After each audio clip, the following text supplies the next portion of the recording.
Government auto డ్రైవర్లకు own ఆటోలు ఉన్న వాళ్ళకి ఏదో సంవత్సరానికి 15,000 అట్టుంది కదా, మరి లారీ డ్రైవర్లకు ఎందుకు పెట్టడం లేదు ఈ ప్రభుత్వము? లారీ ఓనర్లు లారీ డ్రైవర్లు కనిపించడం లేదా ఈ ప్రభుత్వాలకి? అంటే ఈ ప్రభుత్వ కూటమే కాదని అడిగేది, గత ప్రభుత్వాన్ని కూడా నేను అడుగుతున్నా. గత ప్రభుత్వం కూడా ఆటో నేస్తామనో అట్లా ఇట్లా ఇచ్చారనమాట.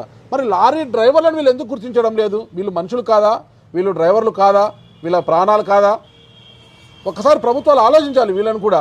ఇప్పుడు రాష్ట్ర వ్యాప్తంగా డ్రైవర్లు ఎదుర్కొంటున్నటువంటి సమస్యలను తెలుసుకుని రాష్ట్రంలో ప్రభుత్వాలు చేస్తున్నటువంటి పనిని కూడా ఆలోచన చేసి క్యాబ్ వానర్ కమ్ డ్రైవర్ కి, ఆటో వానర్ కమ్ డ్రైవర్ కి ఆర్థిక సహాయం అందిస్తా ఉన్నారు. మరి అంతర్రాష్ట్ర ప్రయాణించే లారీ డ్రైవర్ల పరిస్థితి ఏంటి?